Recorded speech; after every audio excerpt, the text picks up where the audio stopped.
السلام علیکم دوستو، ایک بار ایک مرتبہ پھر آپ کی خدمت میں حاضر ہے۔ دوستو آج ہم آپ کے لیے 3 خبریں لے کے آئے ہیں۔ 2 خبریں ایسی، ایک شوبز انڈسٹری سے، ایک سوشل ایشو ہے، اور ایک خبر جو ہے وہ سیاسی ہے۔ تو تینوں کا پوسٹ مارٹم کریں گے، تینوں کے حوالے سے آپ کو مین باتیں بتائیں گے اور بتائیں گے کہ اب آگے ہونے کیا جا رہا ہے، اور ساتھ میں آپ کو یہ بھی بتائیں گے کہ ان تمام معاملات کی وجوہات کیا بن رہی ہیں۔ تو پہلی جو سیاسی خبر ہے اس پہ جانے سے پہلے گزارش یہی ہے کہ ہمارے چینل کو سبسکرائب کر دیں اور بیل آئیکن کو جو ہے وہ لازمی دبا دیں۔ تو جناب پہلی خبر ہے پی ٹی آئی کے حوالے سے۔ پی ٹی آئی کے فواد چودھری صاحب اور اسد عمر صاحب کل رجیم چینج سیمینار کے بعد، جس کے اندر گفتگو ہوئی کہ رجیم چینج کس طرح سے کی گئی اور سارے معاملات ہوئے، فواد چودھری کاشف عباسی کے پروگرام میں تھے، اور جو اسد عمر صاحب ہیں وہ تھے کامران شاہد دنیا نیوز والے کے پروگرام میں۔ تو اچھا، ایک حیران کن بات ہوئی کل، اسد عمر نے یہ بات تسلیم کی کامران شاہد کے پروگرام کے اندر کہ جی نیشنل سیکیورٹی کونسل کی جو میٹنگ ہوئی تھی، یہ اگر کسی کو یقین نہیں ہے تو وہ پورا پروگرام جا کے دیکھ سکتے ہیں، مڈ کے اندر یہ بات ہوئی ہے جب، تو اس میں انہوں نے ایڈمٹ کیا ہے کہ جب نیشنل سیکیورٹی کی میٹنگ ہوئی تھی تو کچھ وردی والوں نے ہمیں بتایا تھا کہ ہمیں سازش کے عناصر نظر نہیں آ رہے۔ تو وردی والے جو چند تھے اس میں آرمی چیف تھے، جوائنٹ چیف آف سٹاف تھے، اور تینوں مسلح افواج کے سربراہان تھے، اور I S P, D G I S P R تھے، D G I S I تھے۔ تو دیکھیں یہ بڑی کلیئر سی بات ہے کہ اب یہ ماننا شروع ہو گئے ہیں کہ سازش کے عناصر نہیں تھے۔ اچھا، دوسری بات یہ ہے کہ جو فواد چودھری صاحب ہیں انہوں نے بھی کاشف عباسی کے پروگرام میں یہ بات ایکسیپٹ کی ہے کہ اگر فوج نہ چاہتی تو ہماری حکومت تبدیل نہیں ہونی تھی۔ اچھا، تو آپ یہ فیصلہ کر لیں پہلے کہ آپ کی حکومت امریکہ کے کہنے پہ چینج ہوئی ہے یا فوج کے ساتھ تعلقات خراب ہونے پہ چینج ہوئی ہے۔ تو اب جو آپ تعویلیں دے رہے ہیں، آپ جو اب وضاحتیں دے رہے ہیں، تو وہ فوج سے ریلیٹڈ دے رہے ہیں۔ تو اگر امریکہ چاہتا بھی، آپ کے بقول اگر آپ کی بات مان بھی جائے، رجیم چینج چاہتا بھی، تو اگر آپ کے فوج سے تعلقات اچھے ہوتے تو یقینی طور پہ آپ ہی کے بیانات کے مطابق آپ کی حکومت کبھی بھی تبدیل نہیں ہونی تھی۔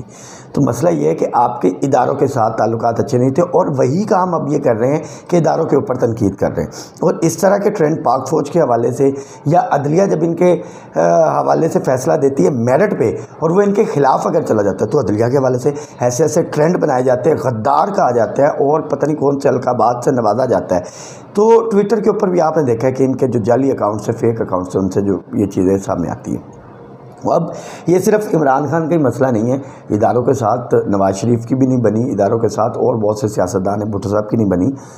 تو یہ ایک مسئلہ اپنی جگہ پہ چلا آ رہا ہے۔ اچھا، اب ہمیں یہ ہے کہ اگر آپ خان صاحب سول سپرمیسی کی بات کرتے ہیں اور احتساب کی بات کرتے ہیں تو پھر اوور آل احتساب کی بات کیا کریں نا، پھر آپ صرف لمیٹڈ احتساب اور لمیٹڈ سپرمیسی کی بات نہ کریں، یعنی آپ کو حکومت اگر مل جائے تو وہ سول سپرمیسی ہے، تو یہ بات بالکل سمجھ سے باہر ہے۔ اور پھر آپ جو احتساب کی بات کرتے ہیں تو صرف نواز، شہباز اور زرداری کے گرد گھومتی ہے۔ آپ نے ابھی تک بزدار کی وہ 900 کنال کی زمین والا معاملہ اگر آیا تو دیگر معاملات آئے ہیں، آپ نے اس پہ کوئی بات نہیں کی، آپ نے اس پہ کسی قسم کا سوال نہیں اٹھایا، آپ نے تحقیقات کی بات نہیں کی۔ فرح گوگی کے اوپر آپ اس کو ڈیفینڈ کر رہے تھے، پھر اس کے علاوہ بزدار صاحب سے منسلک جتنے بھی لوگ تھے اور مانیکا فیملی کے جتنے بھی لوگ تھے جنہوں نے پیسہ کمایا، ان کے حوالے سے ابھی تک آپ نے کوئی بات نہیں کی کہ یار جس نے میرے دور حکومت میں پیسہ کمایا، آپ تحقیقات کریں اور ان کو کیفر کردار تک پہنچائیں۔ تو یہ بڑا لمیٹڈ سا آپ کا احتساب ہے۔ تو یہ عوام کے سامنے اب چیزیں آتی جا رہی ہیں، اور عوام کو سمجھ آ رہی ہے کہ سبھی ایک جیسے ہیں، چاہے وہ نواز ہو، شہباز ہو، زرداری ہو یا عمران خان ہو۔ بس مسئلہ یہ چہرے بدل جاتے ہیں، پالیسیز اور بیانیے اور وہ ساری چیزیں وہی ہیں، حکومت رہے تو اچھا، حکومت نہ رہے تو سب برے۔ تو یہ سب سے مین بات تھی، اور یہ ساری چیزیں تھیں جو ہمیں ایک دن میں دیکھنے کو ملی کہ کس طرح سے جو ہے وہ اب پی ٹی آئی کے جو رہنما ہیں وہ بیان بازی کر رہے ہیں کہ فوج کی وجہ سے ہماری حکومت جو ہے وہ گئی ہے، اور عدلیہ اور فوج جو ہے وہ بہت بڑے سیاسی پلیئر ہیں۔ تو یہ تھی ایک خبر۔ اب دوسری خبر یہ ہے کہ لاہور ہائی کورٹ نے ایک بڑا فیصلہ سنا دیا ہے۔ فیصلہ یہ ہے کہ جی اگر آپ نے باغ جناح میں جانا ہے، ریس کورس جسے ہم کہتے ہیں، باغ جناح